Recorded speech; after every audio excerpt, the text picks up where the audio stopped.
Assalamualaikum warahmatullahi wabarakatuh. Kami kelompok 3 ingin memperkenalkan kelompok kami masing-masing.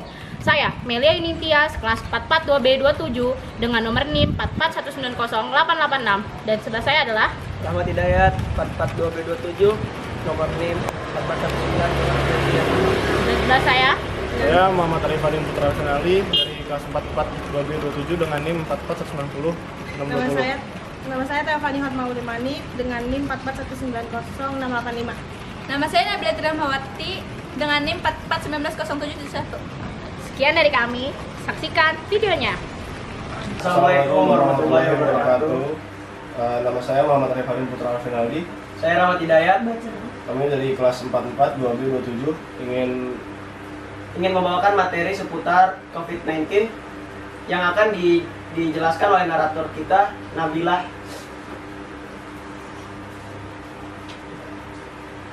Oke, dalam acara kali ini kami akan membawakan acara berbincang-bincang seputar COVID-19. Apa sih itu yang terjadi selama pandemi ini? Banyak sekali pro dan kontra di dalam tes rapid massal. Masyarakat menganggap mereka masih sehat sehingga tidak perlu dites rapid. Sedangkan pemerintah memberlakukan new normal di mana banyak sekali masyarakat yang juga pro dan kontra terhadap new normal karena sebelum adanya new normal justru pasien COVID semakin bertambah. Untuk lebih jelasnya, saya bersama MC akan membawakan narasumber yang sudah melakukan analisis pembahasan berita seputar bincang-bincang COVID. Oke. Mari kita sambut bintang tamu kita yang pertama yaitu Melia Yunintias. Lupa. Halo. Saya Melia Yunintias dari kelas 442B27. Di sini saya akan menjelaskan sesuai tema kali ini. Tema apa ya? Seputar COVID-19. Oh ya, seputar Seru COVID-19. pasti. Ya, ya gimana jadinya? Apa sih yang lu ketahui tentang new normal?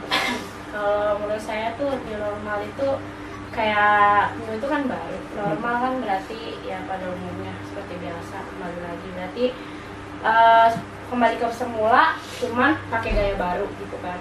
Yang tadinya di masa pandemi ini kita kayak cuman di rumah aja, kuliah dari rumah, kerja dari rumah, terus belanja mungkin di rumah. Kalau di normal ini kan kita bisa kerja di luar, tapi pakai protokol kesehatan juga yang sesuai sama diatur sama Kemenkes kan. Nah, di new normal itu juga banyak nih yang salah gunain, malah buat liburan bagi mereka yang mampu tes rapid, tes swab, mereka malah liburan ke luar kota, terus juga digunain buat malah belanja macam-macam ke mall padahal nggak ada kebutuhan kan. Ya menurut gue sih salah sih new normal itu, disalahgunain kayak gitu. Buat mudik juga. Iya, buat mudik juga. Apalagi sekarang travel udah pada jalan kan, kayak kasihan aja yang udah selama ini di rumah gitu kan berbulan-bulan berharap duit jajan lancar lagi, duit kerjaan lancar lagi, tapi Bisa kerja lagi. Iya, bisa kerja lagi, tapi disalahgunain kayak gini. Itu aja sih. Berarti dengan adanya new normal ini PSBB udah nggak ada dong? Ada, PSBB tetap ada. Ya cuman banyak kan kontranya juga. Kayak banyak yang bilang kalau PSBB itu namanya lah PSBB, kayak orang tetap berani keluar, tetap berani pergian juga. Terus jarang kan yang PSBB itu bener-bener ngecek kita satu KTP atau enggak, satu wilayah atau enggak. Paling cuma kayak cek suhu, cuman ditanya-tanya biasa tujuannya mau kemana. Dengar-dengar kayaknya sih Tangerang sama Tangsel ini ya perpanjang PSBB. Nah kalau itu kayaknya ada di narasumber 2 tuh. Kita ada dua narasumber nih, lupa gue demi Allah. Panggil. Oke, kita akan panggil narasumber kedua, Teofani.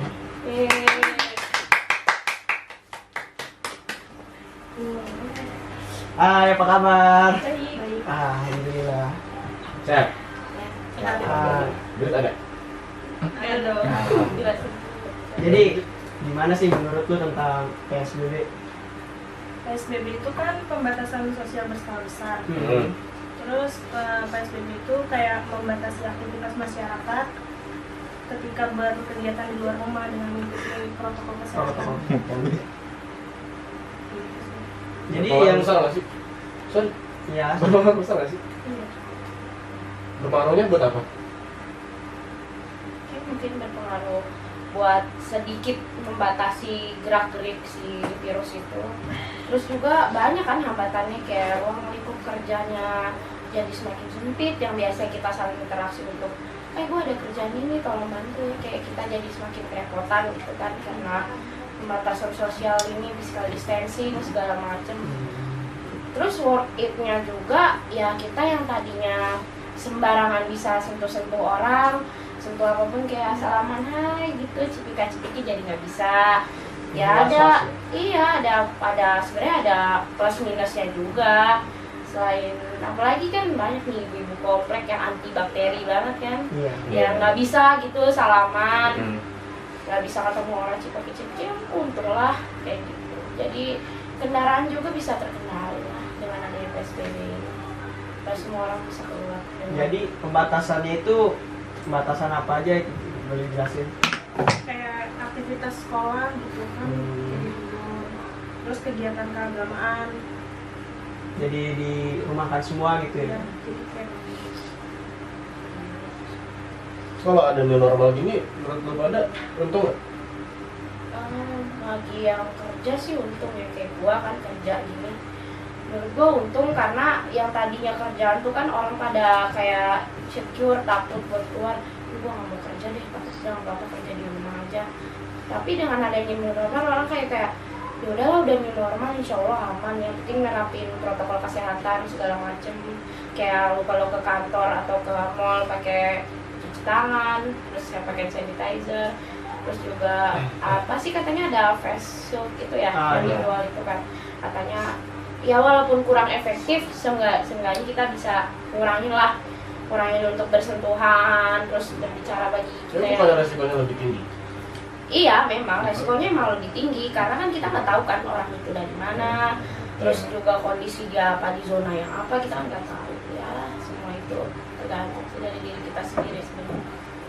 Apalagi kan ada apa tuh yang tes rapid massal tuh katanya. Iya. Nggak tahu. Iya itu kan ada pembahasan tes rapid massal yang katanya banyak menuai pro kontra juga. Ada yang orang mau dites rapid karena dia pengen tahu kan dia tinggal di ruang lingkup yang zonanya hijau, tapi pas dia dites ternyata dia positif. Kita nggak tahu dia dari mana, apakah keluarganya atau dia belanja di pasar. Kayak sekarang nih pertama pembukaan pasar, tahu-tahu ditutup lagi gara-gara warga Bekasi ada yang kena corona habis belanja di pasar. Terus orang Kediri tuh nolak di tes rapid gara-gara mereka pikir udahlah masih sehat. Padahal orang yang terkena virus corona itu jarang banget pakai Terdeteksi. corona. Iya. Benar banget. Jadi menurut lo itu berjalan baik nggak sih adanya new normal atau bakalan melonjak lagi angka peningkatan positifnya? Kalau dilihat dari data kan sekarang udah 42.000 mungkin lebih kan ya. Ya walaupun disusul dengan sembuh walaupun masih tipis, menurut gue sih ya mungkin lebih bahaya sih kalau dilihat dari kondisi kayak gini. Apalagi status bencana ini kan darurat bencana belum dicabut kan. Iya, darurat bencana tuh belum dicabut, jadi masih ngeri sih menurut gue kalau new normal itu. Agak terkesan buru-buru nggak sih? Iya, menurut gue ya terkesan buru-buru. Terus juga penanganannya juga masih dibilang ini jadi nggak sih normal. Kayak pembukaan mall gitu juga masih ABCD yang buka, yang tutup. Jadi kita nggak tahu gitu. Walaupun buka juga banyak kan mall yang kayak masih bisa makan berempat, berlima, ya kayak biasanya aja gitu. Itu lu lebih milih PSBB bukan new normal? Kalau gue sendiri sih new normal, karena kan dalam kondisi kerja tuh lebih enak Bisa new ketemu normal. pacar ya? Ya kalau yang punya pacar iya sih, mungkin bisa ketemu pacar. Duit jalan, duit. Lockdown dulu. Kalau itu lockdown juga. Apalagi kayak gini nih ekonomi, aduh parah banget.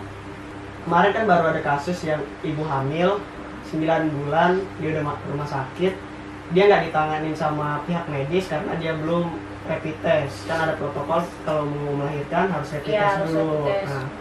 Nah, yang si ibu ini dia nggak ada uang, cukup uang buat rapid test, alhasil bayinya meninggal di dalam kandungan. Nah, menurut lu gimana buat rapid test yang bagi orang yang nggak mampu buat rapid test? Kalau menurut gua kan rapid test itu wajib ya, apalagi kan itu kan nyawa gitu, nyawa manusia yang ada di kandungan. Ya tapi saran gue sih bagi orang yang nggak mampu harus adalah perlakuan khususnya, kayak misalnya digratisin rapid test. Apalagi kan rapid test yang kayak gini kan lagi mahal-mahalnya banget. Tapi yang anehnya giliran orangnya cuma pengen jalan-jalan, bukan tugas kerja luar kota atau apa, malah rapid test kayak gitu. Sedangkan ini yang benar-benar membutuhkan gitu istilahnya, dia pengen ngelahirin sebuah nyawa ke dunia ini yang udah ditunggu-tunggu kan 9 bulan, tiba-tiba cuma karena rapid test gak mampu bayar akhirnya nggak bisa melahirkan, kan bahaya juga. Kasian juga buat ibunya ya. Jadi kan bermasalah juga. Kayak udah cukup gak sih kayak negara ini tuh perlu dikritik gitu. Kenapa nggak ada henti-hentinya, tetap puas dikritik gitu kan. Usahain lah untuk yang berkebutuhan itu biayanya dikurangin. Kalau emang bener-bener dia nggak mampu, kasihlah dia gratis tanpa ada syarat dan ketentuan. Karena kan ribet, harus pakai surat ini ya, udah lari ke sini kan, orang kan nggak ada yang sempet kan. Apalagi di masa pandemi kayak gini, apa harus pagi. Kalau misalnya orang yang melahirkan atau orang yang sakit parah kan serem juga. Kayak mau butuh surat ini, harus kesini dulu ya, harus kesini dulu. Pengurusannya juga ribet banget. Iya, pengurusannya kan nggak bisa sehari kan. Banyak orang yang mau ngurus juga, kan yang melahirkan buat cuma dia. Banyak orang yang butuh juga. Ya menurut gue sih itu kacau sih, kayak sistemnya masih kacau. Segeralah diperbaiki biar Indonesia tuh nggak ada image buruknya lah. Kita kan negeri yang bagus, ya kita harus bisa lah mencontoh negara-negara lain. Kalau emang nggak mampu tes rapid, ya tolonglah kasih kemudahan. Berarti menurut lo yang nggak mampu dikasih keringanan gitu? Harusnya dikasih keringanan, karena kan sekali lagi dia butuh ya. Maksudnya kalau dia tidak membutuhkan, kalau cuma ingin buat pergi keluar kota, jangan. Kalau untuk yang melahirkan kayak gini atau kayak orang yang bener-bener sakit gitu kan, harusnya emang wajib kan. Takutnya daripada dia menular ke keluarganya yang lain kan kasihan jadinya kan. Kita nggak tahu gimana nanti keluarganya siapa aja yang tertular, belum lagi tetangga-tetangganya, nggak selesai dong pandemi ini. Udah putus mata rantai putus COVID-nya. mata rantai. Oke, kayaknya udah masuk di segmen akhir. Ada himbauan nggak dari lu berdua? Himbauan buat yang orang-orang yang lagi ngadepin new normal nih? Kalau misalnya itu kayak mau pergi keluar nih pakai masker terus harus stay hand sanitizer, terus kalau misalnya itu selalu cuci tangan. Udah. Terus juga kalau bisa nih yang cewek-cewek jangan deket-deketan dulu deh tuh sama pacarnya, video call dulu aja masa kayak gini ya kan. Terus juga bagi yang pengen menikah, jangan undang terlalu banyak orang, ikutin protokolnya. Kalau emang nggak boleh lebih dari 30 orang, ya udah segitu, keluarga aja. Gak apa-apa kita iri ngeliat orang pesta pas segala macam, kan apa, yang penting kan kita sehat. Iya, benar. Dan orang lain sehat juga. Terus juga jangan sentuh sembarangan lah kalau kita nggak tahu. Hand sanitizer. Ya, terus ya hati-hati aja sih intinya. Gitu. Udah, Ya, itu aja. Terima kasih buat narasumber bintang tamu ini. saya Fani, Aining Tias, dan moderator kami Nabil. Sekian dari kelompok saya. Kurang lebihnya mohon maaf. Wabillahi taufiq wal hidayah. Wassalamualaikum warahmatullahi wabarakatuh. Dah.